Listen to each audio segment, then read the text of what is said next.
folks to access from wherever Montana Community or Montana Community Access TV has that out there. So that will be available. We have a pretty full agenda tonight. We want to present a bunch of information about fire and about some other activities that we may be looking at going forward. We have a large number of fire cooperators that are going to be part of our panel. We're going to start out with presentations from 6 different folks. We have Laura Ward, the Lolo Forest Fire Management Officer, will be talking. Following her, C.J. Johnson, the Lolo Fire Training Specialist, will be talking. We then will have Rachel Pike, who's our district ranger here, talking about some of the specifics of the fire. We then will have 2 speakers from the Sheriff's Office, Captains Robert Taylor and Captain Anthony Rio, who will be filling us in on some of the evacuation procedures. And then I'll be back up here talking to you a little bit about fuel management, fuel mitigation, and such. Following that, we have additional panel members that will be brought up to the front here and will help answering any questions that we may have. On that panel, we will have, besides the speakers I already mentioned, Tim Garcia, the Forest Supervisor of the Lolo National Forest. Tim, where are you back there? Ben Schmidt is here from the Air Quality Department of Missoula County. Yeah. All right. Adrian Beck is the Director of Department of Emergency Services Coordinator with the county. We have John Thompson, who's the Fire Management Officer and Northern Region Type 2 Incident Commander with the BLM Western District. Kristen Baker Dickinson with Montana DNRC out of the Clearwater office. She's in the back. Michael Greer is the Fire Chief here at Sealy Lake. Randy Garza with the Sealy Lake Volunteer Fire Department is here. Randy Arnold, the Regional Supervisor of Montana Fish, Wildlife, and Parks, is in the back there. Phil Shilmerdine, right over here. He is the District Fire Management Officer. And Leanne Massey with Landowns in the back, Fire Chief. So that will be your panel following the presentations. So at this point, I'm going to turn it over to our lead facilitator, Jessica, from the Montana Community Foundation. I'm going to bend over and talk into this because I'm very tall. It's good because it's a good work. I'm working out my core. Hi everyone, I am not from Sealy Lake, but I drive through it all the time when I go to, and I get gas here, and I eat cheese fries in the summertime when I go to my in-laws' house in the Flathead. They're cherry farmers in the Flathead, so Sealy Lake is our stopping point. I am the Director of Operations and Grant Making at Montana Community Foundation. There are faces in this room I've never seen, but I have communicated with via email and over the phone, and then some I've gotten the privilege of getting to know. I was asked to facilitate by Lee Bowman from the your local community foundation. We've been doing a lot of work with the Center for Disaster Philanthropy and a lot of work in Montana relative to wildfires. I brought my colleague along, Jennifer Gursky. She is our local community foundation program officer. So she's actually in your community much more than I am. Her and I do travel across the state, facilitating community meetings and strategic planning sessions with local communities and local community foundations. I'm happy to be here. I've got a few things to tell you about before we get started. I'm going to try and keep it short because we have a packed agenda. First of all, thank you for inviting me to be here. As an outsider, it feels like a privilege to be able to be a part of this conversation. Jen and I went over the agenda that your community put together, and there's a lot of stuff that's going to get covered. I know that the priority for the planners is that the community can come together, get clarity on issues, increase your resiliency in the community, and figure out how to respond in the future. And I think those are good goals to have, and I'm totally behind you guys getting there. And I really just want to serve, and I know Jen is in agreement with me, we just want to serve as facilitators for that conversation. My main priority is time cop. And I am going to do my best to make sure people stick to the time they've been allotted so that you all get the opportunity to ask as many questions as you can. That means that we have a very fancy, newfangled way to keep people on time. Jen also has been known to serve as Vanna White. Jen, would you show the folks how we're going to keep time? That means you've got 5 minutes left. That means you've got 2 minutes left. That means you've got 30 seconds left. And finally, does everybody know what that means?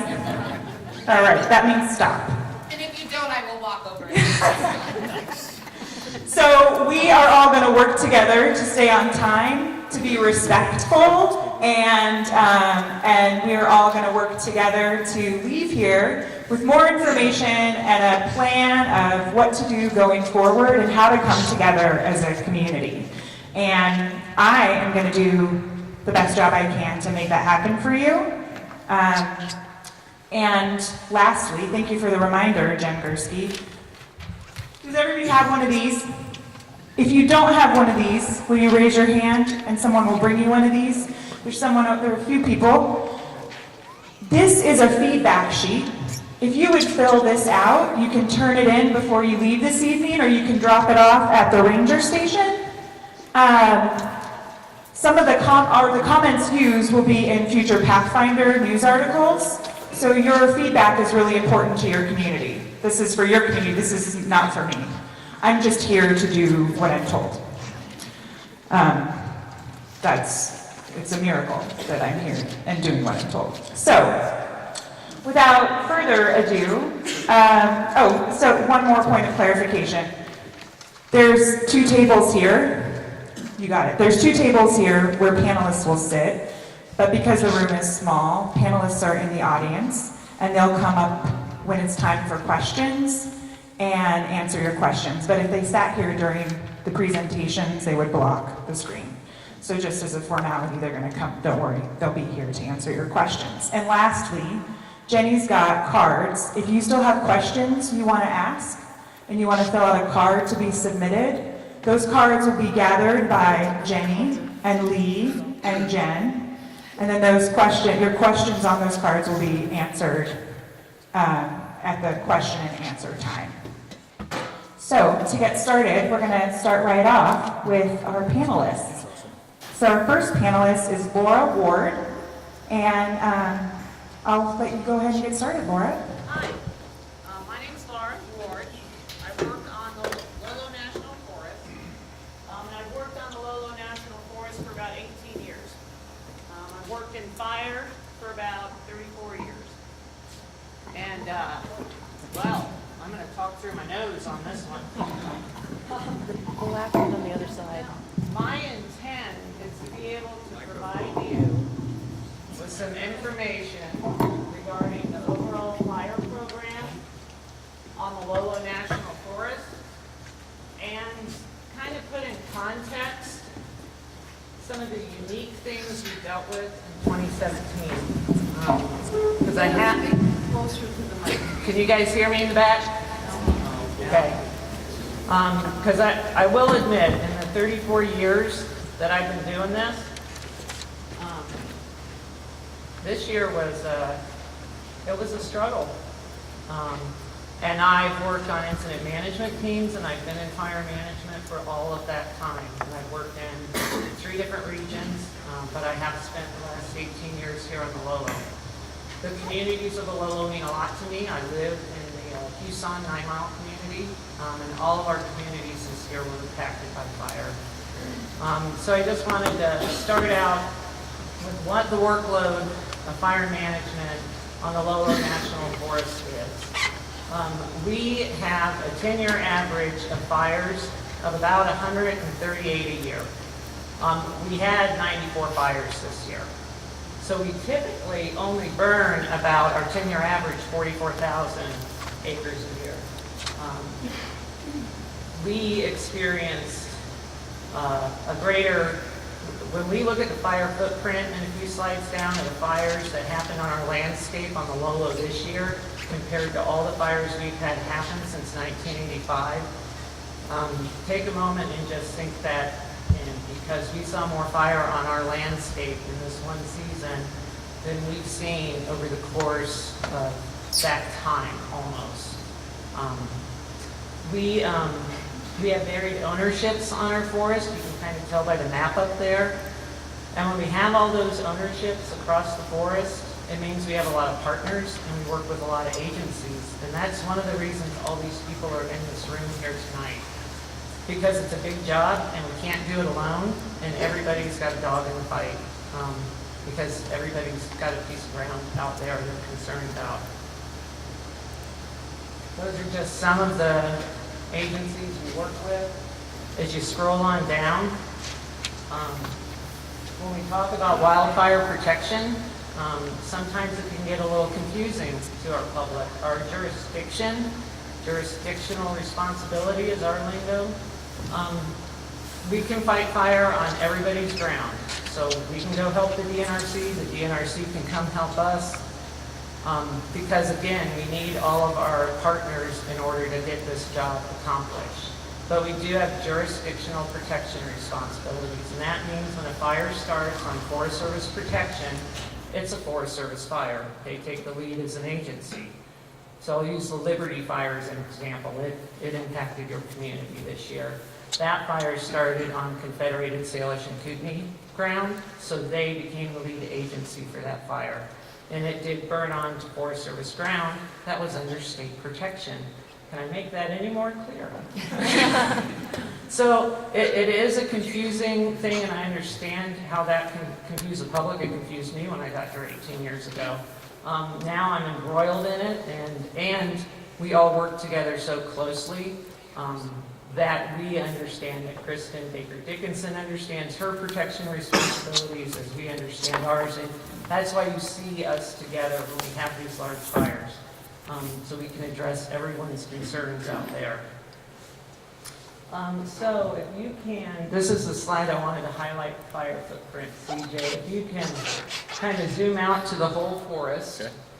And then we'll go in on the Rice Ridge. So when you pull down this legend, the red blotches on that landscape, those are all the fires from 1985. The purple ones all happened in 2017. These are just the fires that were the Lolo National Forest responsibility.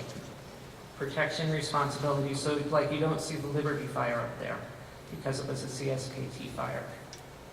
So if you can get rid of that legend and zoom. So look at the fire footprint that occurred just with Rice Ridge compared to the fire footprints that have happened since '85 in this area alone. And I was here for Jocko, and I know it impacted the community. I was on an incident management team as an ops section chief for that fire on the beginning end and the tail end of it, doing the repair work.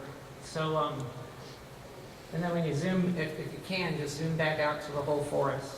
I just want to make sure people can see the scale of the purple fire footprint there from 2017.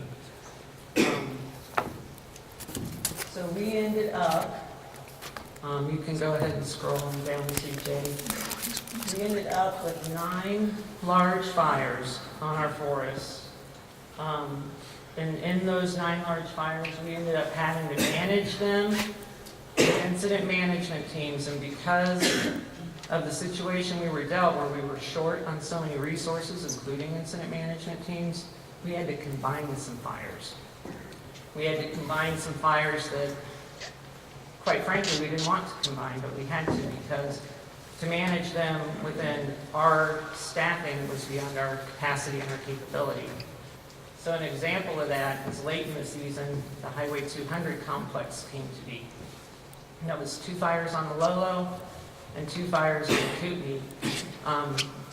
That's not normally how we would like to operate, but it was the last Type 2 incident management team available in the Northern Rockies. So it's the way we had to operate. We also had to do that with Rice Ridge late in the season. I'm sure you guys remember that. We had to combine it with Liberty, with Thompson's Type 1 incident management team. Louder, Laura. Louder? Okay. Is that better in the back? Okay. So we had to combine some fires under these incident management organizations. And I gave the Highway 200 complex example, but we also had to deal with Rice Ridge when we brought in Ponson's team, because the Liberty fire would have had no incident management organization on it. And we worked together. And that fire was burning on Forest Service grounds, state protection, as well as CSKT ground. So we will not, in our partnerships, leave each other hanging out to dry. We're going to work together to do the best we can to provide management to these large fires, to protect our communities, keep our firefighters safe. And sometimes we're dealt pretty difficult hands, and this year was certainly one of them. So I also want to highlight here that confined, contain, control, that's fire lingo for us. What that is from is our Forest Land Management and Resource Plan, so it's our guiding document for Forest Service ground. That's what we do for all of our initial attack fires, is confine, contain, control. So our initial attack fires, that is the action we're taking, and I'll talk about the actions we took on the Rice Ridge fire, at least for the first 24 hours, and another slide or 2 down. I do want to talk about weather a little bit. You got a lot of snow out there now. We had a lot of snow last winter too, didn't we? We had a wet fall. We had a wet spring. And then we dried out in June. And we were hot and dry and windy in June and July. And what I usually say about fire season with all the predictions is, let me see what happens the first 2 weeks in July, and I'll tell you what's going to happen the rest of the fire season. Because if it's hot, 100 degrees, hot, dry, and windy, it usually sets us up to start experiencing what we experienced this year. This year was a flash drought, and that's a weather term for when things dry out in a short time frame, and climatological predictions would not be able to catch that. That's not something they're going to be able to forecast as far as climatology. But what it sets us up for, and what it set us up for in 2017, we started seeing fires get large at 6,000 feet in elevation on initial attack in the middle of July. That's not normal for us. And it's driven by those dry conditions and a lot of indices, we call them, that we pay attention to let us know that that fire danger, as well as the fire behavior we observe, is increasing through the season and where we are seasonally. So let's go on. Pre-planned response. Sometimes I think it can look like we don't have a plan, because the initial response to fire can be very chaotic, especially when it's an emerging incident. But we do, and I want to share it with you now. We IA'd the fire on Rice Ridge. We had 27 fires 10 days before that, 10 fires in the 10 days after that. We put a Type 2 IA fire crew, 4 seats, 2 helicopters, an air attack supervisor. We had an aerial detection platform up. We had an ICT-3 and 3 single resources within the first 24 hours. And we had that because it's in the red zone on that map, called the Community Protection Zone. So what was ordered for it was 2 heavy air tankers, 2 Type 2 IA crews, and 2 helicopters. And then I just told you what we were able to get put on it. So sometimes what we order and what we get are 2 different things. But I wanted to make sure, you can go ahead and scroll down really quick now. She flashed me the stop sign. I'm afraid she's gonna come get me. She will. You could combine with CJ if she wanted to start the clock over. You could take some of CJ's time. All right, I'll take some of CJ's time. Sorry, CJ. How much? I have like 20 minutes. I have got three Well, just more things to talk about, so let's keep rolling. Sorry, CJ.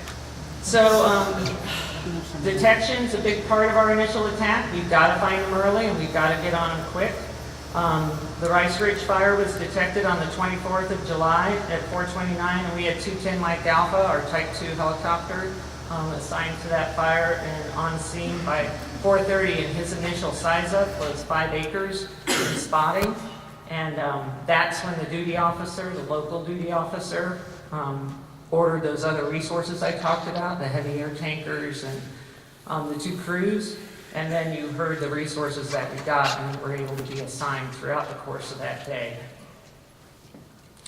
Morel Lookout, I think, when it first reported it, it was at 1/4 of an acre, and 210 Mike Alpha was on scene within about 5 minutes. And we also had aerial detection flying, so they were able to go out and look ahead of the fire to see if there were any people hiking that might have been at risk. So this dispatching resources, I just want to put into perspective how many resources we had on the fire just across the forest, because you guys saw what was going on at Rice Ridge. We had over 2,000 pieces of equipment throughout the season. Our high point, we had 28 helicopters, 18 fixed wing aircraft. We flew over 5,000 hours. That's all these resources assigned to those 9 large fires that I mentioned earlier. At the height, we had 3,000 firefighters, as in crews and engines, across the forest. I'm going to go ahead and scroll on down.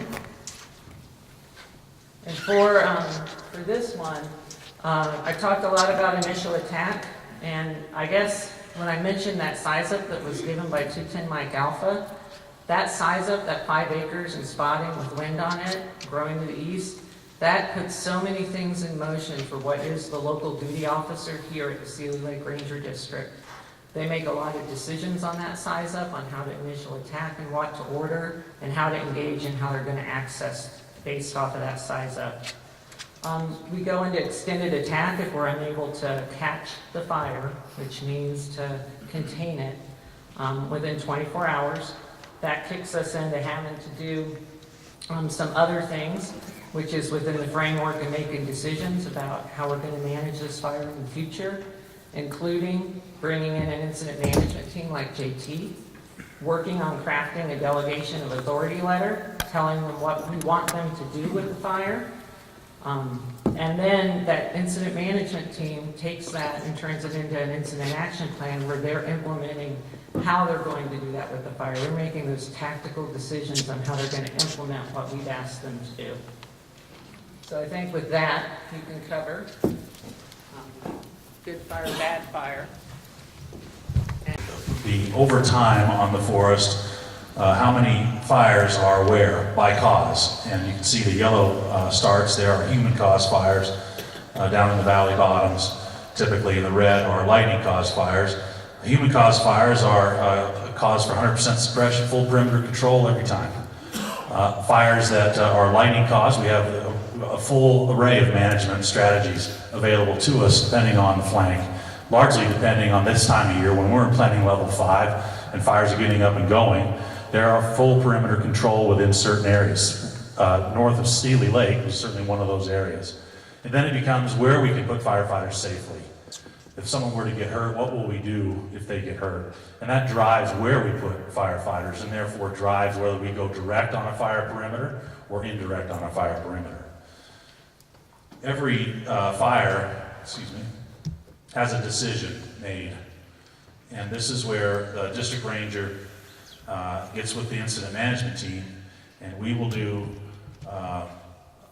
we'll do an analysis. But the analysis that drives everything is that firefighting is a dangerous business. 2 firefighters died on the Lowell National Forest last year. One on a fire that was not The cause of this fire, the Rice Ridge Fire, was a separate lightning strike from the Florence Fire, where Mr. Johnson was killed on the 19th of July. But we were running life flights daily for several days, and then non-emergency or non-life flight emergencies on the days we didn't have life flight. It is the #1 priority is to keep the firefighters and you, the public, safe. Once we can do that, we'll engage. If we can't do it, we won't engage directly, we'll engage indirectly. The final thing that I'll say is this is just a snapshot of a WFDS decision. This is when someone like Rachel Fegley gets involved, is when this fire escapes initial attack, a WFDS decision is prepared. This is wildfires are being fought in the field. This is going on in a parallel system at the district office. We look at We had opportunities to go direct, we did. Where we felt like we had fallback. And then the Park and Al's fires on the Lincoln Ranger District, those fires did grow together. And there was a time towards the end of the season where we weren't sure if the Rice Ridge was going to go there as well. So, and then Laura mentioned the Liberty Fire. Liberty Fire, again, wasn't our jurisdiction. It was Confederate Salish and Kootenai Tribe jurisdiction with DNRC protection on the Clearwater side of the hill. But it did burn into the National Forest System lands. And, those same discussions occurred between IMT, the incident management team, and DNRC relative to evacuation warnings for the Lake Placid area. So I separated the next portion of the talk into sort of a chronology by stages of fire season. And so the first part is initial and extended attack. So again, Rice Ridge Fire was discovered late in the afternoon, 4:29 p.m. We heard Laura's report on the SISA and the resources that were ordered up there, the single engine air tankers, the helicopters that were putting retardant and water on those fires immediately. And the following day, we went ahead and had to start looking at closure orders, making sure that people were out of the area and keeping the area safe for firefighters to engage and evacuate any recreational people that were in harm's way. We deemed a Type 3 team was necessary. We already were seeing really active fire behavior, running, spotting, torching, hot, dry weather predictions. So we ordered a Type 3 team, which was stationed there. There was one that was staged in Missoula, so it was really handy for us to pull them up. They were from the Central West Zone. And again, they're the top priority. Oops, what I'm doing. Sorry. So working with that team, they did some scouting with some of our local resources. They determined some of the safest places to engage, which was anchoring off of Florence Lake and off of an existing road system that they found. They were able to get equipment in there, open up that road so that they had access to the fire perimeter. They had crews up there that were putting hand line in. They had hose lay on that line. They had difficulty obtaining resources. Even this early in the summer, we were already going to extreme fire danger. If you remember, we were in stage 2 fire restrictions. We already had several fires going on across the forest. And so it was already getting kind of hard to get exactly what they wanted. But there were a lot of efforts made to try to get that area secured. And the fire continued to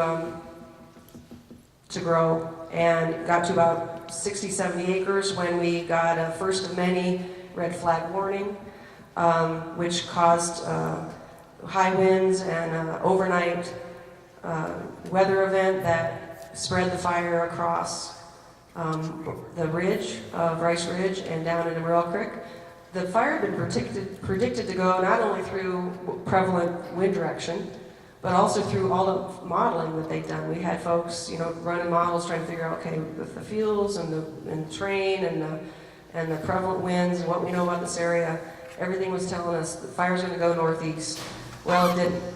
It went kind of hooked around on us, went east, but then it came directly south, right down Morrell Creek, and became more of an imminent danger to Seeley Lake.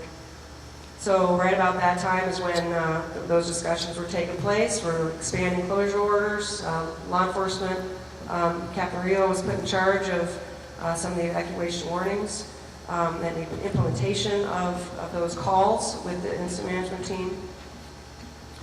We had our first evacuation warning and started initiating some structure assessments, which was, looking at homes, starting to do some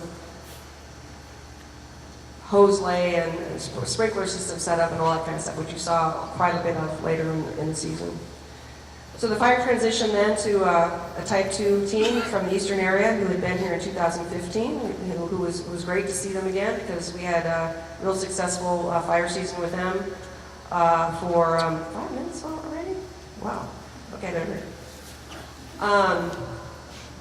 This is when we really started to see a lot of smoke impacts becoming critical. Our course of action was reevaluated, but we never really changed it. We really wanted to keep the fire out of Sealy Lake. We wanted to keep it off of Montana Highway 83, and we wanted to keep it in our protection north of Cottonwood Lakes Road. We wanted to be successful and spend the time and energy creating line that was defensible and that we had time to do and minimize firefighter exposure. By mid-August, we were still seeing really low relative humidity in the low teens and single digits. Wind events gusting to 30 miles an hour, high temperatures. We were using a lot of ground and air-based firing operations. We wanted to hold fire morale. By this time, if you recall, the fire had moved to the east and was staying north of Cottonwood Lakes Road. We wanted to hold it on Morel Mountain, and we put a lot of effort into that. Unfortunately, and I was really disappointed in this because we had a project that had several years of planning in that we were about ready to issue a decision on to do some timber sales and some wildland urban interface fuel reduction treatments in the Center Horse project area. And I knew that fire that project was in its path. And as it turns out, that did burn over our project area. So when that kind of was when we came to that significant shift in fire, it was kind of, I knew it was going to be a long summer when we couldn't hold it there. It spotted over all the retardant lines and some of the firing operations we've done into the North Cottonwood got established, precipitated some additional warnings, closures.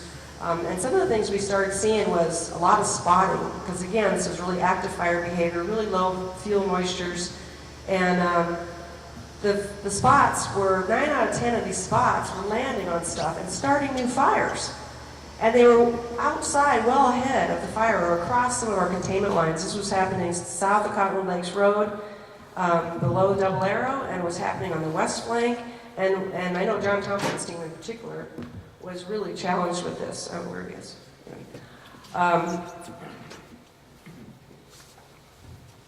So we continued to build indirect line along Cottonwood Lakes Road, knowing that was we believed to be our best defense.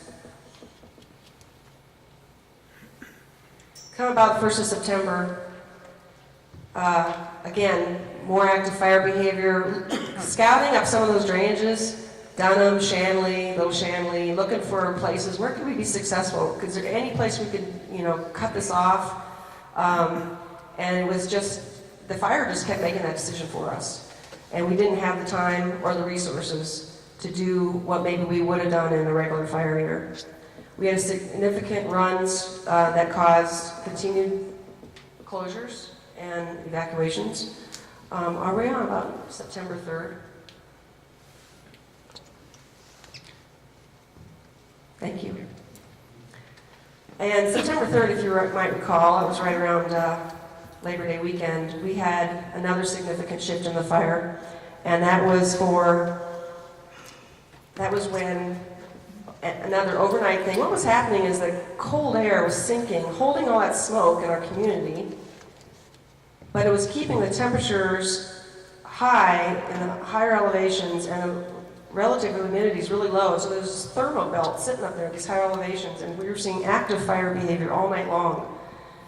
And that's what the situation was when we saw the fire double in size. It went from approximately, 45,000 acres to well over 100,000 acres overnight. So the concern at this point was, not only, we'd already kind of been engaged with Cozy Corner and Woodworth Row, but now we're moving into the Upper Blackfoot River Valley and the community there and the values at risk. There was concern with the amount of unsecured fire edge. And now whether this makes sense to you or not, what the incident management team really thought was important, now that we're getting into this long duration event and we had all this unsecured fire edge, was we need to bring that fire down to a place that we could fight it. And the way they do that is through these firing operations. And so they did one, it took 4 days. They knew they had some weather coming, which may have given them some precipitation. But they also had about 3 weeks of fire season left. And that same storm was coming with easterly winds. And they did not want those easterly winds pushing down into the upper part of the Blackfoot Valley and across, compromising containment line that they had. So they did a 4-day burnout. They used low intensity fire to bring that fire line down to Cottonwood Lakes Road. About this time, we started finally to see some weather pattern changes. So another week after that or so, and Greg Ponson's team came in. He was the second to the last team. They started looking at evaluating with law enforcement some downgrades of warnings. They continued to get moisture. Diane Hutton's team came in, and we had she focused on mop-up and suppression repair. We continue to see some good weather coming. The fire transitioned back to the district. We saw snow, and finally had the fire contained, controlled, and called out by November 17th of 2017. So I have the stop sign, but I just want to say for the next 30 seconds that, again, I want to just recognize with all of you that I know this was a really tough summer. It was a tough summer for everybody. And, I said a lot during summer that we're all in this together. We're all part of this team. We live in this fire-adapted community. We need to continue to figure out how we're going to be a fire-resilient community in the future. And we want to continue to work with you to figure out how to do that. So thanks for the invitation and the co-hosting for this meeting tonight. And thank you to all the cooperators who are all here tonight again. And thank you to the communities that lived through this with us. Thank you again. I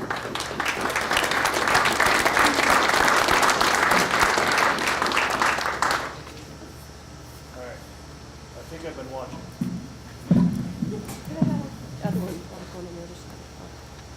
Okay, my name's Rob Taylor, and I am a captain with the Sheriff's Office. I'm allergic to microphones, so I'll try to be quick. 10 minutes goes fast. Real quick, Captain Rio and I talked about how to best use 10 minutes to talk to you about what happened up here from our perspective, and I thought maybe I would give a quick overview of the situation that the Sheriff's Office in general found itself in during this fire season. And then Captain Rio would talk about things specific to the Rice Ridge fire and the operations that he conducted as our representative here. So to start off with, and most people are probably aware of this, we had two major wildfires going in Missoula County at the same time. We had the Lolo Peak fire and we had Rice Ridge fire. The importance of that is to remember, and it's not in the way of seeking empathy or sympathy or as an excuse, but we talk about resources. We heard a lot from the Forest Service folks about resources and ordering resources. There's no resource store for us. We have what we have. We have 53 sworn deputies. That's it for Missoula County. There's a few options that we have to bring in some help, and as you saw up here, we did with some state resources like National Guard, but I'll let Captain Rio talk about that. So we were staffing major evacuation and holding operations for the lower about 1/3 of the entire Highway 12 corridor in Missoula County, and then where it makes that corner onto the 93 corridor, assisting all the way into Ravalli County with that operation, simultaneously trying to send Captain Rio the staffing that he needed to conduct the evacuation operations that he had to do up here, that he was being asked to support. And I would, for my part, echo what Rachel said. The community of Sealy Lake showed us a lot of patience, a lot of understanding of what we were trying to do with the evacuations, and a lot of cooperation. Just as an aside, you may want to include this in your questions, but I also serve as a liaison officer on Greg Ponson's team, so I was up here during Ponson's tenure here, kind of on both sides of the fence, if you will. I was serving with my brethren at the sheriff's office, but on the incident management team side of that. And so I felt like we had it pretty well covered.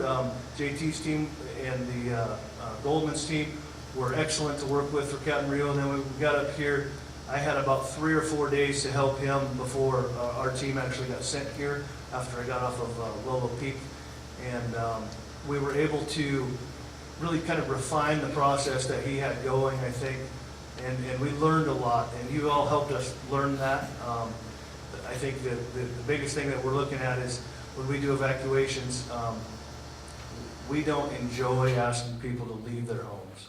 There's nothing about that that's fun for any of us, either the citizens or us. We understand what a burden that is and how much stress that creates, and we're so appreciative that the majority of folks were really cooperative with that effort. And with that, I'm just going to shut up and let Captain Rio talk about things that were specific to this area. Hello, everyone. Captain Anthony Rio, on behalf of Missoula County Sheriff's Office, Sheriff T.J. McDermott, thank you for having me back. I think you can see one of the first things that I did is I got rid of that echo out of the speaker, so it doesn't sound like we're talking in a cavern.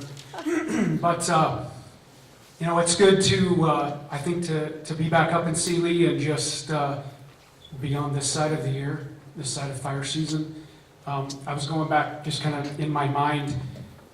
This is my 20th year in law enforcement, and starting out, remembering the fire season of 2000, 2003, 2007, 2013, and then 2017. So if you just think about the significance of those years, just think of the years in between when we have fire seasons, when we have bad years, and when we have just kind of mediocre years that we don't really remember. I'm sure there were some fires in those other years, but I just remember 2000, 2003, 2007, 2013, and 2017. And so, in saying that, we're not very practiced at fire. As far as statute goes, the Missoula County Sheriff's Office, by statute, the sheriff is responsible for evacuations, and we work very close with the DES coordinator and the DES office to try to make these as seamless and as the best that we possibly can out of hard situations. I don't know if you remember, over the years, things have kind of progressed. We used to have Ready, Set, Go. Excuse me. And Ready, Set, Go did not work very well because it almost sounds like something with that we did as kids. And so people didn't really take it very seriously. And so we had a really hard time at Ready, and sometimes we'd be at Ready and then we'd be at Go, and people would just kind of be beside themselves because there's like, hey, there's supposed to be something in the middle there called Set, and you didn't give us time. We also used to do 18 hours, 12 hours, and 6 hours. And those were best case scenarios. And where we would tell people, this is your 18-hour warning that you're going to have to leave. And we'd come back 6 hours later, or we would come back and say, you have to go now. Well, over the years, things pretty much progressed, and they needed to where, we basically went from yellow, this is your warning, and then to red. This is, you have to go now. I think in the beginning we got we were confused by some weather. We had a lot of help. We had teams coming in with the Forest Service, law enforcement, the BLM, and we had a lot of help, but I think, my responsibility was to communicate better, and sometimes I don't know that I got the word across as well, that sometimes we were having people say, hey, look, it'd be in your best interest to go when we were just under yellow. I think we were really trying to err on the side of caution. And so that's where I would come in and I would apologize at the next town meeting and say, look, this is my responsibility, but just in erring on the side of caution. Our best case scenario is that, or I guess if it's our worst case scenario, that some people got inconvenienced, but they're safe and their property's safe, that's a good day for me. And so we went through each of our days. I went with every incident management team, the IC, the incident commander, and we would take our recommendations on what they believed their best case, or sometimes worst case, scenarios of what was going to happen. And then we kind of had to, with no crystal ball, come up with plans to do our warnings, do our evacuations. And so, I guess I'll reiterate or mirror what Rob said, just that this community was so great, and there were so many, there were a lot of people that kept coming up and apologizing for a few, but overall, I'm telling you, even the criticism, I didn't mind that at all. We just want to get better, and having these fire seasons spread out like we do, we don't do this all the time. Matter of fact, there were a couple times up here where we had to go get some people and take them to jail, and I was all over that, because that's where my wheelhouse is. I'm like, okay, good, I can do this.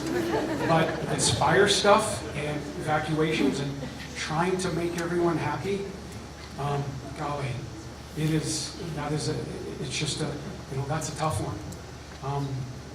But overall, I can't say enough about this community, and just that even when we did have problems, we had people tripping over themselves to apologize. And it was so, I guess, welcome that people could see our frustration in that we're trying to do the best that we could do. And in more ways, how can I say this? You ask me, you ask us to be professionals in law enforcement. I think at times where we fall down is where we're being asked to be professionals in, doing evacuations and doing things that we're not normally used to doing. But I will say that out of this year, one of the things that we have had is I think we have a pretty good end of action critiquing process that we're going through, and we're going to continue to go through to make us get continually better at doing just these things. So with that, I just want to thank everybody. I've got 30 seconds. I wanted to be the one that finished on time.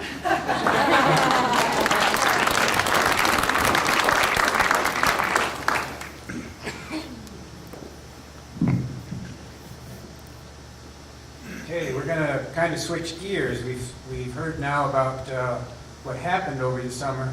We want to now talk a little about some information about fire and fuel management and what are some opportunities going forward. And first point I want to make, and you've heard it already, fire has been and will be a part of the Seeley Lake environment. If we go back and look at some of the historical records, a guy named Ayers did a survey in 1999 or so, including some pictures. Some of these pictures show is that some of these areas, this one here talks about yellow pine or ponderosa pine, that had frequent fires that kept those stands open and the large trees present. The second slide, the second picture there talks about large ponderosa pine and what they call red fir or Douglas fir. Similarly, that was being maintained by very frequent fires, both natural fires from lightning as well as fires started by Native Americans in this area. Ayers also had some pictures. This is a different location where there was some big larch that showed fire scars on them, where he talked about moderate fires occurring in those areas that thinned out some of the trees but still left those bigger larch that could survive more of that a little bit higher intensity fire out there. But then there were also pictures that he had, such as this of a mountainside south of Upper Montour Creek that shows very dense, thick forests. So back at early 1900s, we can see that there was a mix of types of fires that were occurring across this landscape, but a lot of fire was occurring. fire ecologists look at this and talk about how what we need to understand about fire is that it can have a lot of different behaviors out there. Any place in our landscape, under the right conditions, can burn at a different intensity. It can have a low severity fire that is just creeping through the understory. It could have moderate severity where it's burning through some of the vegetation, but not necessarily taking out all of the overstory. Or it could have high severity where it crowns out, it takes those trees out.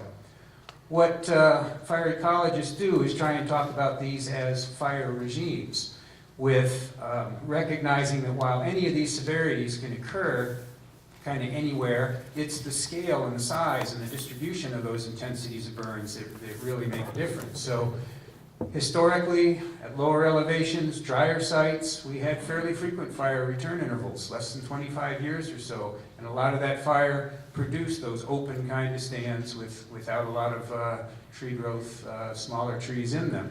A lot of this landscape was in what we call the mixed severity A, that had typically 25 to 50 year fire return intervals, where you got more of a mix and more of that presence of high severity, but still a smaller component. Some of our landscape was in mixed severity B, where you had quite a bit of high severity fire, but still a patchy arrangement. And then some of our landscape historically was in that lethal fire regime, where high severity fire dominated across something like, this is showing something like 100-acre resolution for these. So, second point to make is that that's what was going on historically. And from looking at assessments of this area, we know that fire regimes have changed from historical to present. Some work we did with some modeling of fire out here on the green bars, you can see estimates of the amount of those fire regimes that occurred historically, with most of the landscape being in that non-lethal and mixed severity A type of fire regime, some of the landscape in mixed severity B, but a small part of the landscape in that lethal fire disturbance regime. But today, what we see is a majority of this landscape, because of the lack of fire over the last 100 years or so, it's grown in much denser. We now have most of the landscape in this mixed severity B and a much higher percentage of it in lethal fire. So we've seen that shift because of the lack of fire and other management practices out there. Next point. We are seeing changes in fire behavior now. Climate change, the last 20 years we have seen warmer, drier kind of conditions throughout this landscape. And that climate change is intensifying the fire effects out there. Warmer summers that we're experiencing mean we have drier fuels out there. Those drier fuels burn hotter, burn quicker, and that's what we're seeing in some of the fire behaviors that have not been seen before. We have longer fire seasons out there, which means that fires have a longer time that they can burn and more area that they can spread out through. And another factor is that with these drier summers and longer summers, we used to have more conditions like along ridge lines that would not dry out as fast in the summer and would be natural fire breaks as fires started to spread to them. Now we are seeing those areas being susceptible to severe fires, and so they're becoming larger and more severe. However, what does all that mean? There are fuel mitigation activities that we can do that will help with fire suppression activities when they're needed. I want to distinguish between, and there's some confusion often in talking about fire and fuels in forest management, that forest management and fuel management aren't necessarily the same. Forest management can be the same thing as fuel management. However, forest management can be done for a variety of purposes.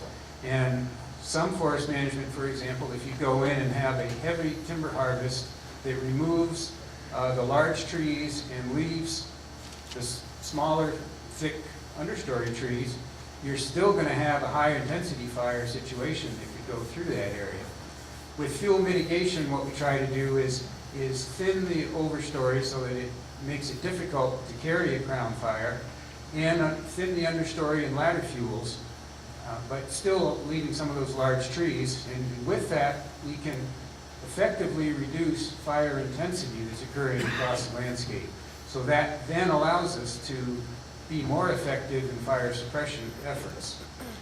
But the final point on that is that even areas treated for fuel mitigation, under the right conditions, will still burn. So we still may have quite large fires occurring out there, even with these kind of management practices, but we can affect the severity and the intensity that those fires are burning. So for example, if we have grown-in stands like on your right over there of closed canopy, fuel mitigation in the right places in the landscape, particularly down around what we call the wildland urban interface, in and around town and surrounding areas. We can do things like thin those forests down, leave still a lot of the nice large trees, but effectively get the fire so that when it comes into those areas, it drops down to the ground and allows firefighters to have a chance of dealing with it. So fire and forest management are complex topics, but there are definite actions that can and should be taken to reduce the risks of fire. And what we're trying to do here in Sealy Lake, what we've been doing for a while and what we still need to do more of, is to continue our efforts to become a good fire-adapted community. How have we been doing that? We have what we call the Sealy Swan Fuels Mitigation Task Force. This was established in 2004 as an effort to implement the Sealy Swan Fire Plan that was put together at that time. That task force is led by the Clearwater Resource Council, includes Swan Valley Connections, has 2 districts of the U.S. Forest Service, 2 offices of DNRC, 2 local fire departments, and homeowner associations.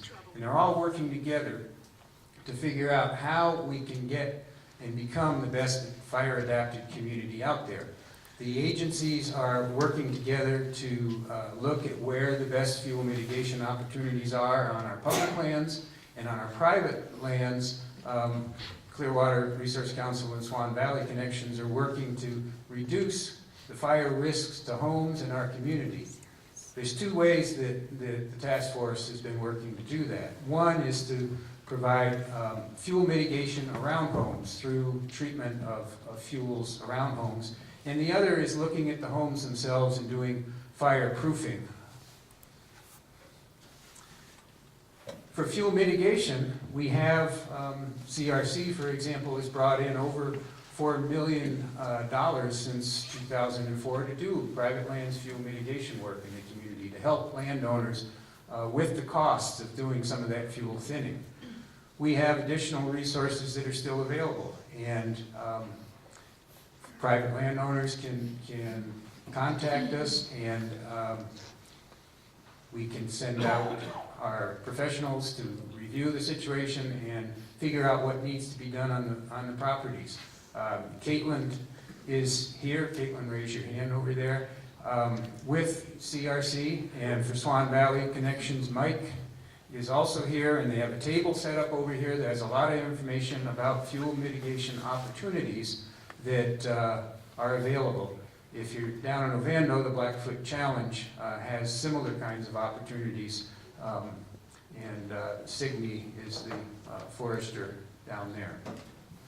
Another opportunity conducted by Montana DNRC and local fire departments working with them is to do home assessments that look at your home and figure out what are your risks around your house directly, not the fuel surrounding it, but right in and around your house, that you can do to reduce the risk within this home ignition zone. And this is a free service provided by DNRC. There's more information on that available on the Montana DNRC website, and it's something we encourage all homeowners to look into.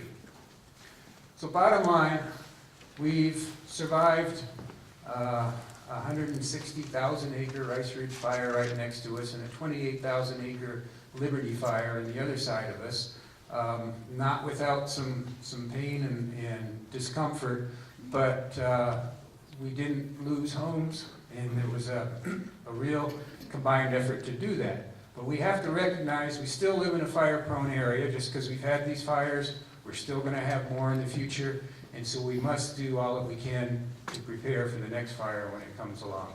So, with that, I will turn it over to Jessica. Thank you. I think we can have our panelists go ahead and find their spot. And while they're doing that, do we have extra microphones for question and answer time? We're gonna move this table over. Okay.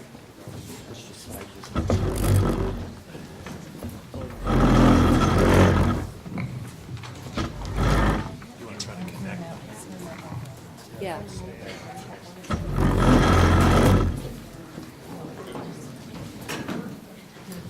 this on?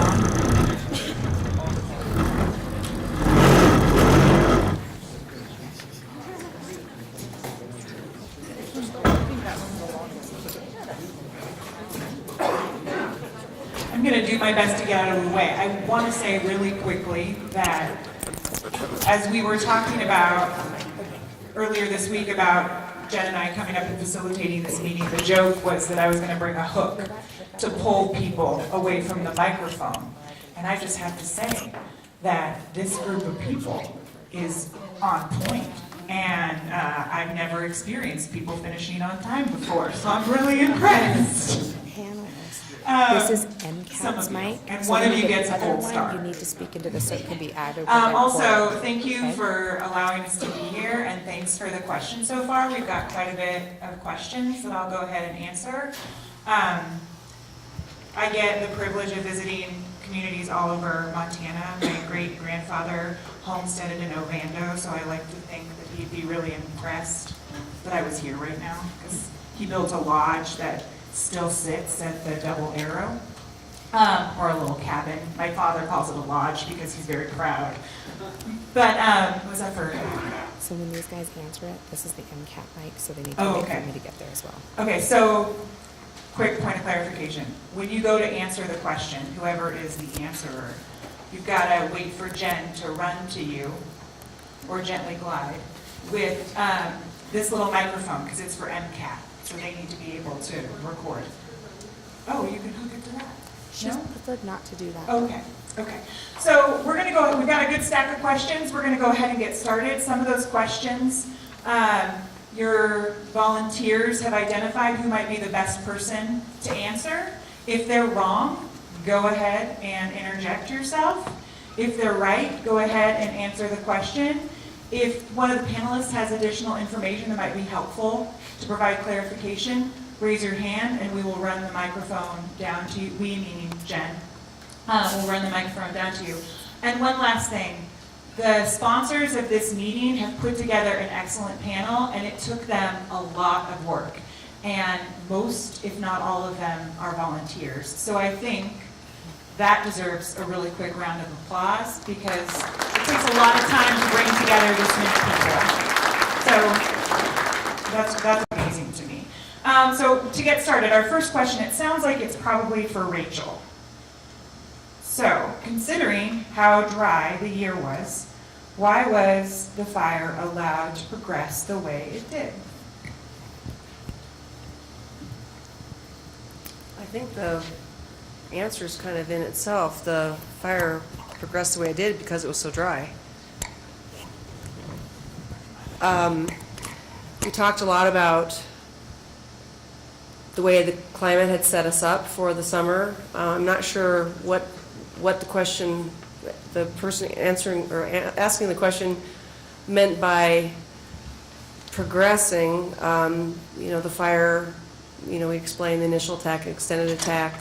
We did talk about the value-driven strategy. That was to really protect the town of Cedar Lake, Double Arrow, and eventually the Upper Blackfoot, private property within those lands. So the value-driven strategy looked at using different tactics, direct and indirect point protection, and the individual incident management teams, chose the appropriate tactics based on highest probability of success. Where were they going to be able to make a stand? What did they have time and resources to do? What was the weather dealing with them what was the weather dealing them on a regular basis? We didn't let the fire progress, I guess. I think we tried to work with the fire and be successful in that value-driven strategy. Thank you. The next question might go to Rachel or it might go to Kristen. It's clunky. Explain the difference between the state's goals for fire suppression and the USF's, i.e. Jocko Lakes fire managed by the state was a full suppression fire and parts of the Rice Ridge fire were allowed to burn without action. Who wants that one?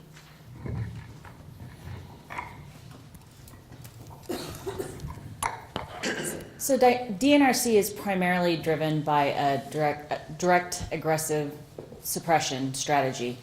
And so that typically involves very aggressive initial attack and then trying to promote aggressive extended attack while considering values at risk as well as economic considerations as well. Regarding the choices made on Jocko Lakes versus Rice Ridge, I was not privy to Jocko Lakes, and I believe that it's probably best for Rachel to speak to the indirect strategies or otherwise associated with Rice Ridge. Laura said that she could probably take that question as well. I was on Jocko also. Wait till you get both the microphones. Thanks, guys. We're very high tech here. Hi, as you guys heard me say when I was talking, I was on Jocko. And work closely with Rice Ridge, so at least understand the strategy and tactics being used. So might surprise you to find out that there was a portion of the perimeter on the Jocko fire that didn't have action taken. It was the northwest corner up on some reservation ground where they had values where they didn't want us to go in there with firefighters in their wilderness area. One of the things that hit us on Jocko also with our ability to be successful on the perimeter control on that was in 2007 we dealt with a resource shortage situation also. So we used firing operations on that one quite a bit, and Phil, I know you're in the room too, and you were here during that period of time. So some of the same tactics were used on Jocko that were used on Rice Ridge, where because we didn't have those resources, we had to back up to roads and use crews and engines to fire off of them. An indirect tactic in order to meet the objective of full perimeter control. Now on the Rice Ridge fire, we had resource shortages and we weren't going to necessarily put them on the flank that was going into the Bob Marshall Wilderness. We had to focus those resources that we had on the flanks to provide protection to the community in the places, as Rachel keeps saying, where we knew we had a higher probability of success. Fighting fire with direct tactics in extreme fire conditions and fuels conditions, direct tactics meaning 1 foot in the black, in mixed conifer forest with spotting distances that we experienced this year, it's not a recipe for success. And it wasn't on many of the other fires we dealt with on our forest either. So I hope that provides some clarity. It doesn't really get to the differences that were asked about between the agencies. Kristen touched on it for the DNRC, for the Forest Service. For initial attack, I explained that we have a confined, contain, control. That's in our forest plan. Human-caused fires, CJ touched on. Human-caused fires are a full perimeter control fire. The difference between our two agencies is once a fire is large, if there's an objective on a flank that is different from another flank, like a wilderness fire flank versus a WUI fire flank, we have a little more latitude within the policy for our agency to take differing actions. The way it plays out in reality, that's the policy. The way it plays out in reality, at least here in Montana, is we often don't even have the resources to put on that flank that has those lower values at risk, that isn't going to have the highest probability of impacting a community. So we have to focus our efforts on those flanks where those values are. So I hope that helps. I know that's a common thing within all of our communities is that we're viewed as being very different, but in all honesty, we work closely together to meet some very common objectives. So I hope that helps. Thanks, Laura. There's still time to submit questions, so if it turns out you have one as we're going along, make sure to raise your hand. Also, Lee back there has sheets of paper if you still need something to write your question on. I'm not sure who the next question goes to. That sounded like we were at a game show. Why was structure protection with pumpkins and hose lays set up on Highway 83 nearly 2 weeks before the Seeley Lake Airport area and north end of Double Arrow Ranch, even though the airport and the ranch were the areas the teams repeatedly said they were most concerned about?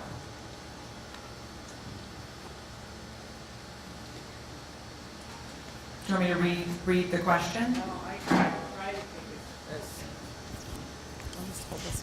All right, okay. I can try to take a stab at that one.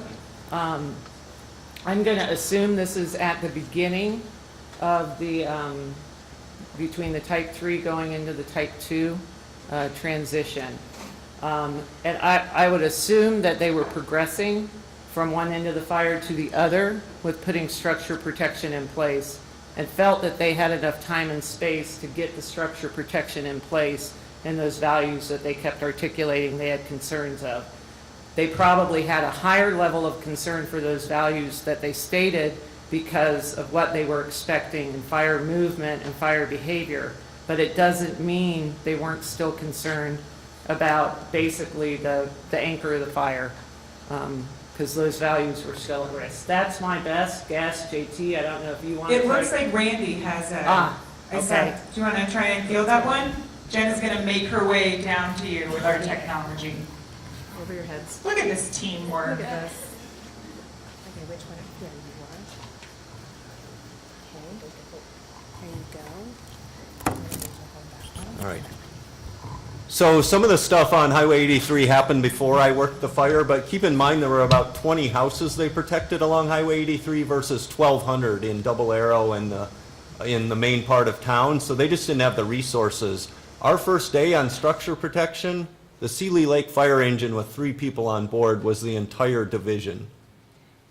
So there was no option, there was no hose available even then to go set up, and we didn't have pumpkins yet then. So there just was a sort of opportunity along Highway 83 to deal with those limited number of structures and limited number of resources that they had, was my take. But some of that was done, like I say, before I started working the fire, so. Thank you. The next question is for Rachel. How many acres were burned by the wildfires and how many by backburn? Ready, go. It is a game show, isn't it? It is a game show. There will be prizes. I guess the largest firing operation that I'm aware of, or burnout operation, was approximately 6,000 acres, and that's the one that I mentioned that took 4 days. That was north of Cottonwood Lakes Road, kind of between Shanley Creek and Dunham.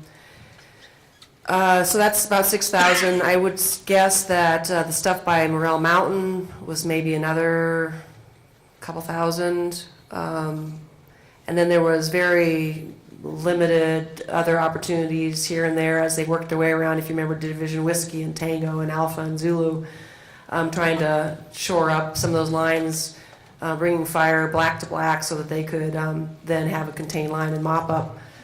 So what is that? It's maybe say it's even 10,000 out of 160. I have another question for you. Okay. Why didn't the Forest Service open the gate to access Florence Lake when the fire started? The gate Yes. or the road? We did open the road to access Florence Lake so that we could get equipment in there and have an escape route, and so that we could get firefighters in and out. We could get hose lay equipment in there, ATVs. So we did open that road. I'm not sure. It sounds like there may be some miscommunication about the road being open. Yeah. The next question looks like it might be for Tim Garcia. I'm going to ask it while the mic is being passed.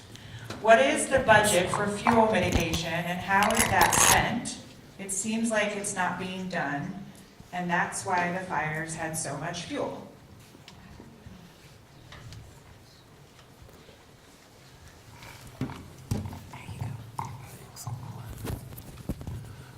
Thanks.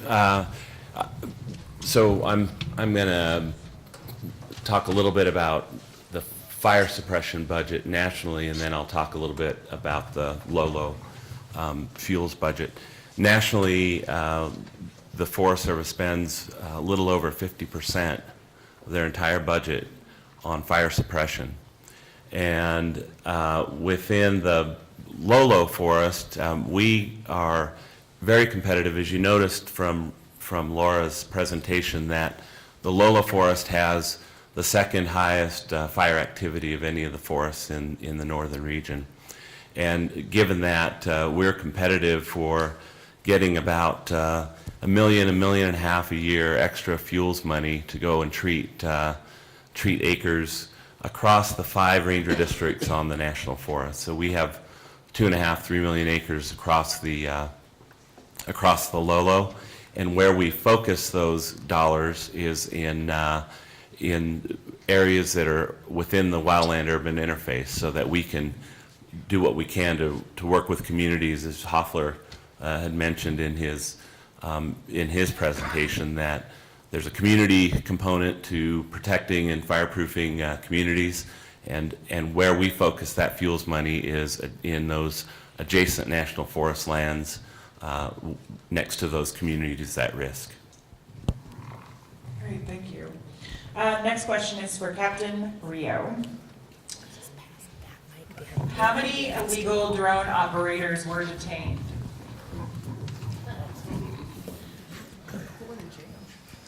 Wait for your second microphone.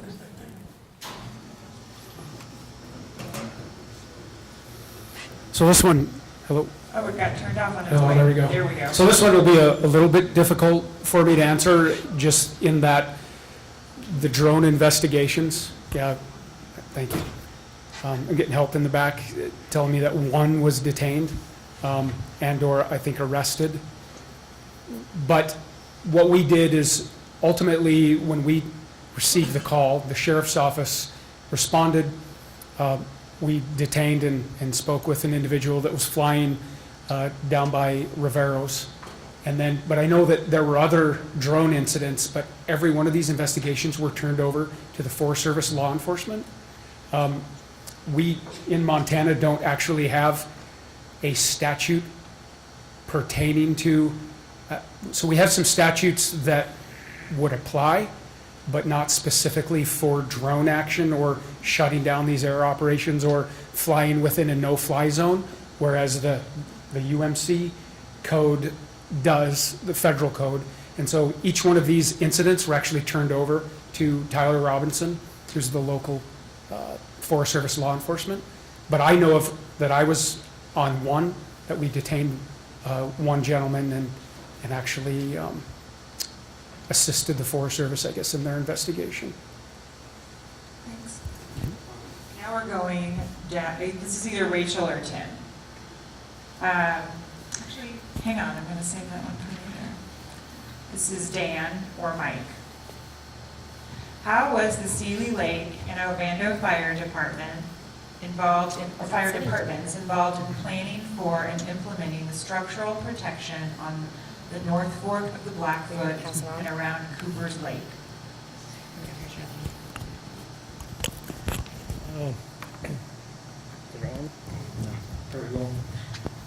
We were, as far as the structure protection, we were in the middle of that getting set up. We used Forest Service specifications as far as what is set up around each house. Identifying water sources was the local help, but then they set up their pumps, their tanks, their porta tanks, their trucks to fill them. The sprinklers set up. Forest Service and DNRC basically has the same criteria as far as areas to set up around the buildings, and that's how it was done. And yes, I was in on the planning of you know, which houses we thought were more important to do than others. I'll turn it over to Mike. Sounds good. I'm going to turn it over to Randy here real briefly because I was not actually You here. gotta talk into both of them. Sorry. Was not actually here for Rice Ridge. My experience with the Sealy Lake Department actually started just after Jocko and then ended, and then just after Rice Ridge ended. So I know that since then, I've been working with DNRC and Corey Callan, the new software that they've been rolling out on home evaluations for fire danger, fire risk, with the Sealy Swan Fuels Mitigation Task Force to deal with that with the Double Arrow Ranch Landowners Association on their fuel mitigation efforts, specifically up on Double Arrow and evacuation routes and that sort of stuff. So a lot of that is still ongoing, so I can speak briefly to that. But as far as decisions that were made at the time, that was prior to my time here. So Randy, do you mind taking that? Yeah, go for it. Can you repeat that question? Yeah. How was the Sealy Lake and Ovando Fire Departments involved in planning for and implementing the structure protection on the North Fork of the Blackfoot and around Cooper's Lake? So I'm not sure Sealy Lake was involved in that part because that's Dan's district. So the fire chief at the time was part of those meetings, but, and we may have had an engine on that during that time, but I wasn't part of that either. So I think that was mostly Ovando that handled that. All right, thanks. It looks like the next question is for Kristen. And again, if you have things to add, feel free to pass the microphone. How did the local fire departments and DNRC set up the mutual aid situation? What resources were available if needed that didn't necessarily respond during the 3 major predicted wind events and the 3 main fire runs? So mutual aid was largely set up by the local fire department, and that's reaching out to the various cooperators, generally in the immediate vicinity, and asking for your fellow firefighters to come and help you out on a bad day. That being said, one of the struggles that we faced were the large fires in the surrounding area and the relatively limited resources associated with that. Everyone was having a bad day.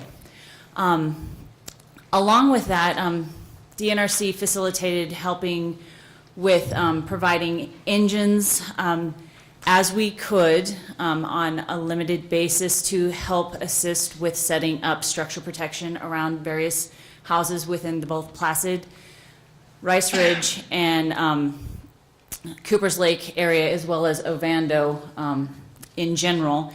And then we also helped the various fire departments set up county assist programs where we helped them bulk up their efforts through providing some financial compensation and overhead assistance to provide greater protection and greater support for them during these efforts as well.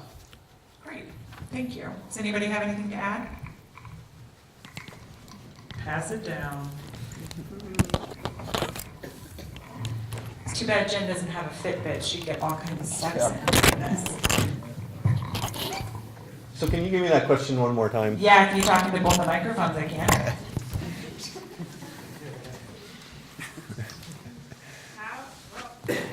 Now I need to talk into the microphones. How did the local fire departments and DNRC set up the mutual aid situation? What resources were available, if needed, that didn't necessarily respond during the 3 major predicted wind events and the 3 main fire runs? So at least for Sealy Lake at the fire department, Potomac, Condon, East Missoula, and I hope I'm not missing anyone, were in town multiple nights, showed up in force when those events were predicted and were staged at the station. So our neighbors definitely were here for us when we needed them. So. Great. I think this question is for Mike. How was the local fire department involved in the design and implementation of the structure protection plan? How is or was? How was? Again, not being here, I can't speak with any authority to what went on at the time. you know, I know that there's a long history of the Cedar Lake Fire Department working in conjunction with in mutual aid agreements with other nearby and neighboring fire departments, with the NRC, with Forest Service, on developing plans to protect structures. For us, structure protection is our primary goal. We get involved with wildland, but that's not our biggest function. It's primarily structure protection. So we get involved in that primarily when we're called in as a resource, and you know, act in an advisory capacity as much as possible when needed. A lot of that planning, though, for these big events happens at incident command levels, you know, above local departments, and then we're just utilized as a resource for that stuff. Do you have anything to add, Randy? No, I would agree. Oh, yeah, go for it.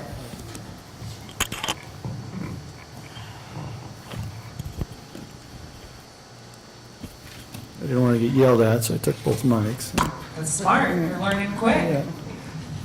So from an incident management team standpoint, obviously, we were the third team that showed up on Rice Ridge, so a lot of things were in place. But from a structure protection standpoint, we're generally outsiders coming in, and so we do go to the local department for that assistance, but most of the time, we'll have a structure protection specialist with us, that's their level of expertise, and then they'll integrate with the local fire department to help build that plan. And a key part of that plan is what we call the population protection plan, and that's where law enforcement gets engaged, because we need to, in order to be successful in the structure protection, you want to get the population out of there to fight the fire more efficiently. Thank you. I think this one is going to go to Captain Rio or Captain Taylor. It definitely is. Because it's specifically for sheriffs. How smart I am. How were the local sheriff's deputies and sergeants involved in planning for and implementing the evacuations?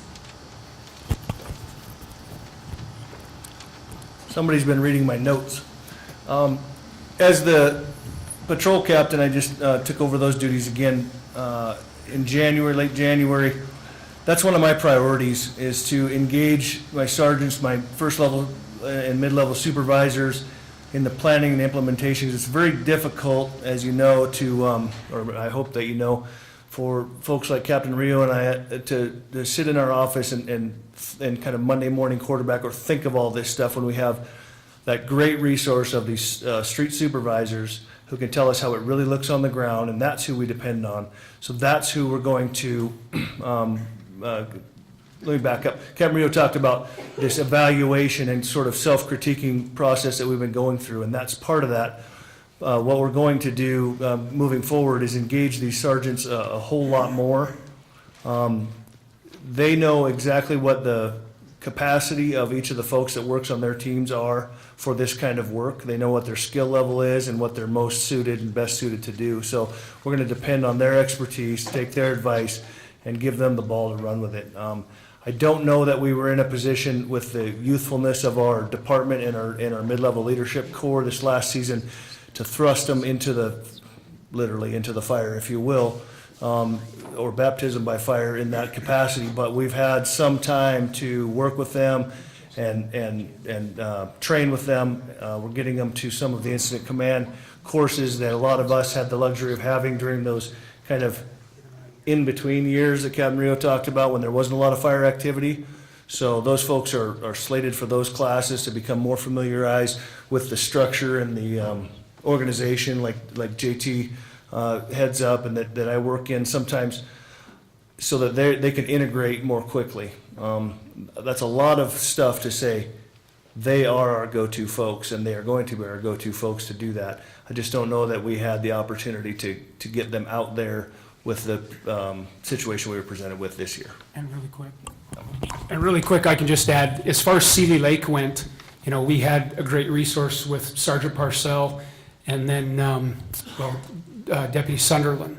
And so I used both of them constantly, as well as the local search and rescue that really helped out. Everyone was local, everybody knew the roads, we paired up, you know, the newcomers, we paired up all of the outsiders with someone local, excuse me, and just put those people together with people who are local so that when we were doing warnings, we were doing evacuations, we had somebody there that knew the roads, knew the lay of the land, that type of thing. But I just know absolutely I could not have done it without Sergeant Parcell or Deputy Sunderland, so. I think the next question is going to start with you two as well, and then probably Adrian.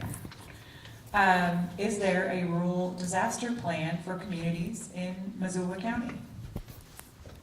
Yes. Adrian?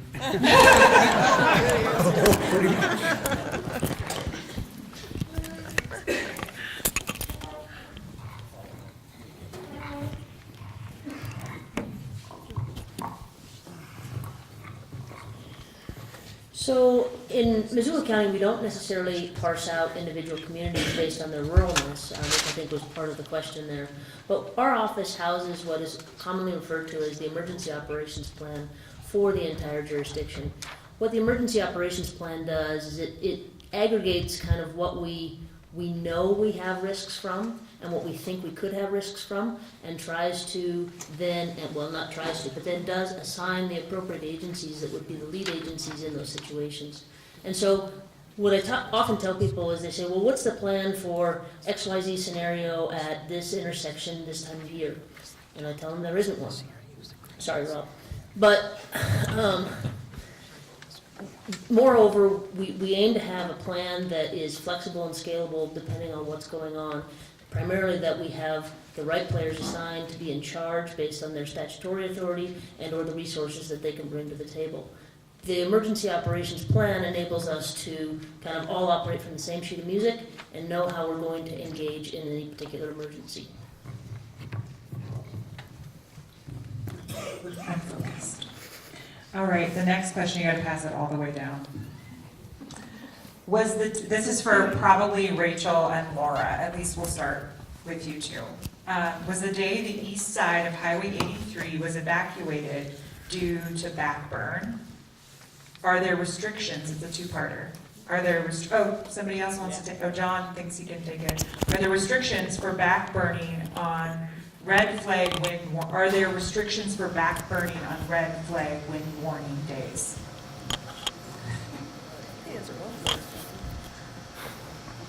I'm going to start with the first question because I wasn't paying attention to the second one. And so first of all, I'll tell you this. It's going to be a long time before I forget August 28th, 2017.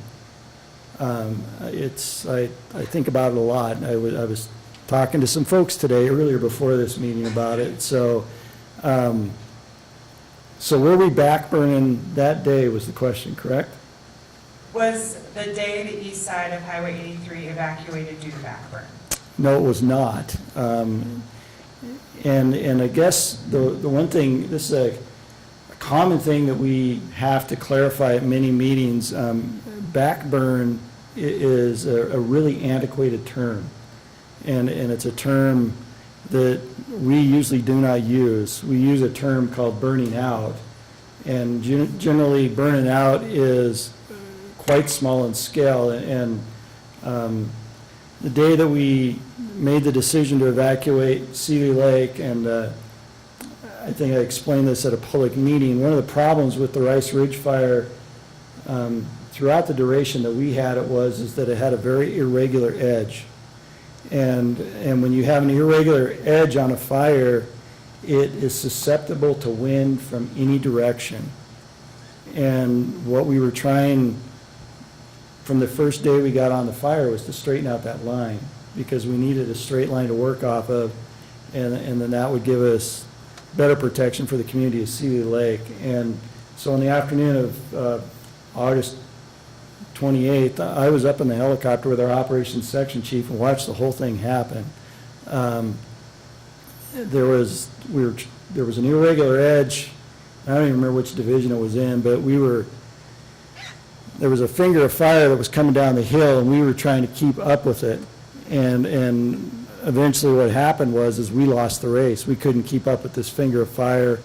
The finger of fire gained a bunch of energy, got into a prominent pocket of fuel, torched off a bunch of trees, through a whole bunch of spots. across the fire line that we had already built.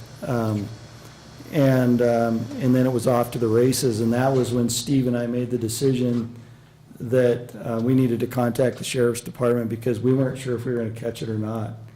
And that's when we made the decision that we needed to evacuate the east side of Highway 83, and that's what went down on that afternoon.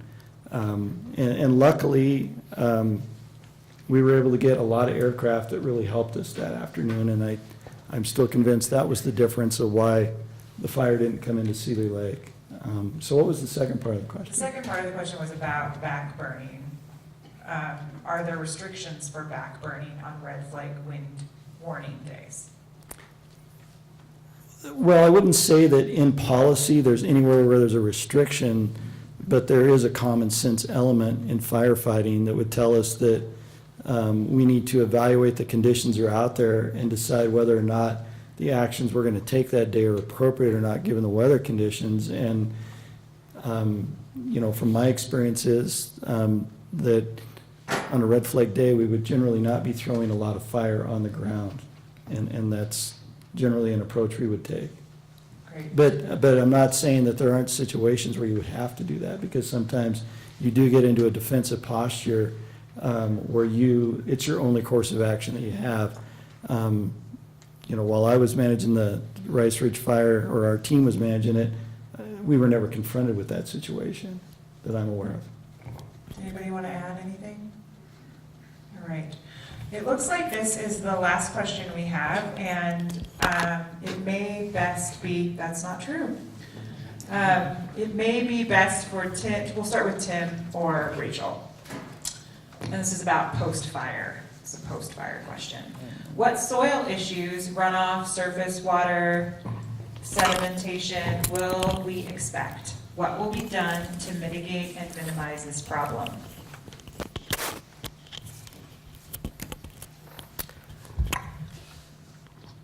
So I think you might have learned from some of the work that was done by Andy Bourne in the Pathfinder, that information about the burned area emergency response assessments that are completed post-fire. So we did have a team that's made up of a lot of ologists, soil scientists, hydrologists, people who model things like percent risk of failure of slopes, and looking at burn severity, looking at steepness of slopes, looking at proximity of values like adjacent private property, bridges, roads, and whether, with some weather event post-fire, because we don't have vegetation holding that soil in place, at least for a short period of time, what is the risk to some of those things? That assessment was completed. It's actually mandatory for all fires across the nation for that assessment to be completed on any large fire over 100 acres, I think it is. And so we did that for Rice Ridge. We did ask for a variety of treatments, some of which were completed last fall, and some of it which will continue into next summer. The risk that people were afraid of in the Northern Rockies mostly is either a rain and snow event, or I think in this area it's more of a midsummer thunderstorm event. And so we're yet to see some of those effects, but we did our best in the burn area emergency response assessment to identify those hazards and ask for dollars to treat some of those things. And again, some of that stuff's been done, some of it's ongoing. Tim, did you want to add anything? So this question is likely for Adrian or the sheriffs. With telephones, cell phones, internet browsers, television, broadcast emergency service, what technologies are being used to notify homeowners of evacuation? Or is it all done by going to homes? Is that efficient? We'll start a little bit. I think Adrian has the lion's share of this answer, but no, it's not all done going to individual homes. That is something that we feel is important as a last measure to make sure that we can physically put eyes on as many folks as we can and talk to them face to face. That's just the way that we like to do business. We have some great technologies that I'll let Adrian explain that help us to get the message out, so that maybe you're, in that case, already gone before we have the chance to talk to you. But if we can, it's just the way the sheriff's office does business. We want to talk to folks face to face, tell them what we know, what we think we know, and what we'd like them to do. Anything else? Before you pass it down, is there some sort of Amber Alert mechanism that is used or in the talks of being used? I don't want to steal Adrian's thunder. Okay, I'm gonna pass it down to Adrian.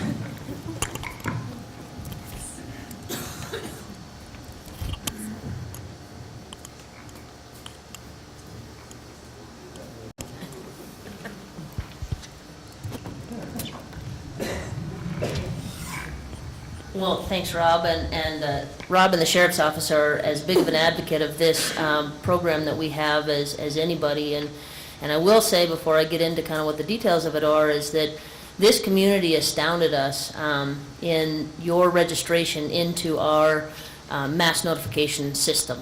When we pull the numbers as far as what census data of Seeley Lake is and our registered households and registered cell phones in this area, we're at about 95%.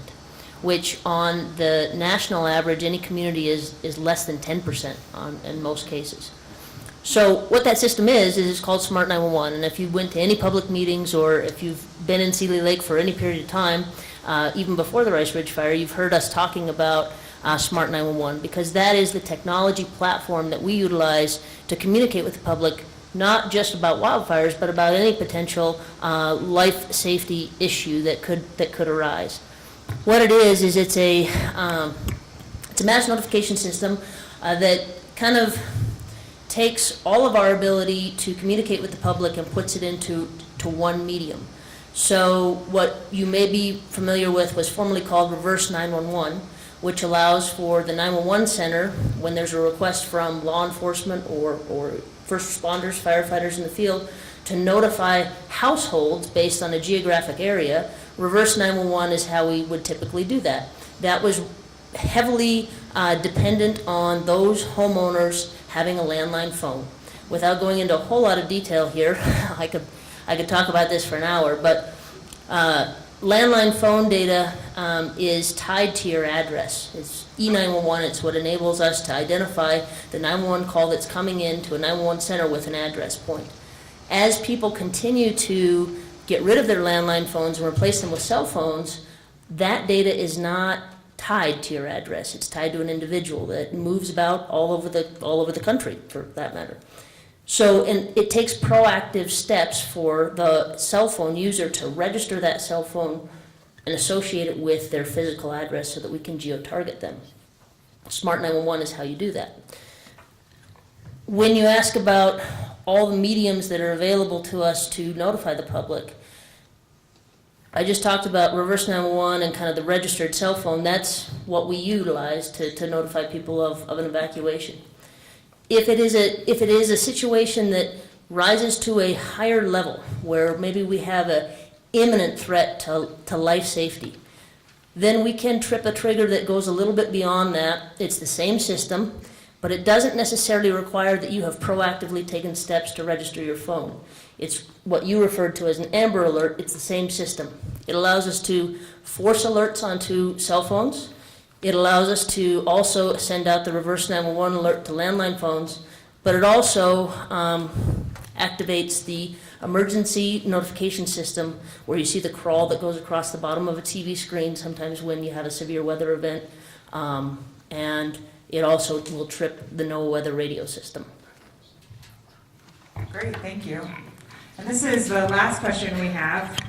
Is there an independent after-action review being done? I'm not sure who's the best person to answer this, and if not, why?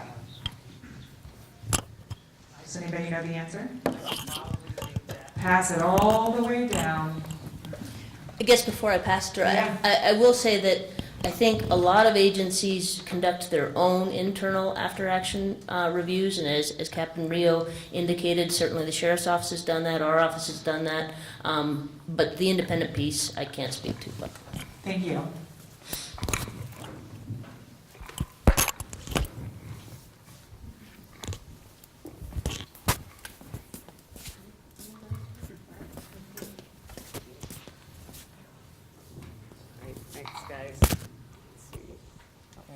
you.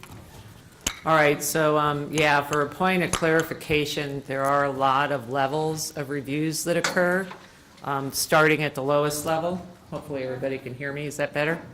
But our policy as an agency, we do have a large fire review.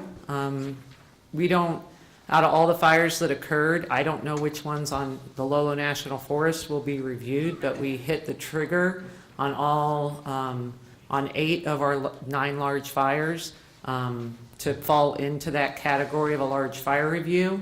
The last one we had on the forest was the Westmoreland fire that was outside of Superior.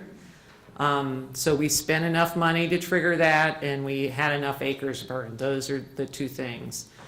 So I would expect to hear that somewhere in the next, I don't know, 2 to 3 months on when that schedule would be and which fires it would be. And it's done.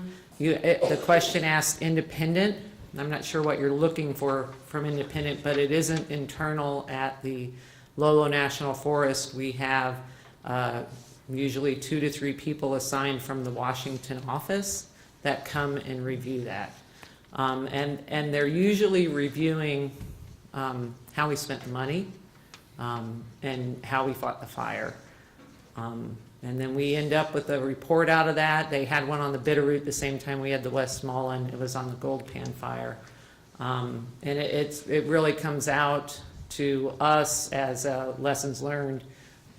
You know, here are the things we saw that you did, how you spent the money, and here are the things we recommend you do in the future. One of the things that came out of the one for Westmoreland was we had a night shift on that fire where we did a lot of firing operations, bringing fire down to the road. And it was a small fire with a really big price tag because we were running 2 full operational shifts on that fire. With a full complement of resources, we did not have resource shortages on that fire, so it really drove the cost up. So if I remember right, we hit like a $42 million threshold, something like that on that fire, and it was only 30-some-odd thousand acres. But it was because we were so aggressive with the perimeter control on that and running the 2 shifts. Numbers might not be exact, but that's what triggered the review. So I would expect we'll see that. They're like many reviews, they take time because it's 2 or 3 people poring over a 72-day event and trying to figure out what happened from the variety of people they talked to. So hopefully I answered that. Thanks. So did anybody have anything they wanted to add to that question? All right, so before, because it is now our time, before we finish, I just want to give any panelist who didn't get an opportunity to share or who might have some things to add an opportunity to speak, if they have anything they want to add to the general topic or to quite specific questions that were answered. Is everybody? All right. I want to take a moment really quick to thank all of the panelists who came from all over for taking the time to come and share or not share, just sit and participate. So I'd like to thank you all. Thank you.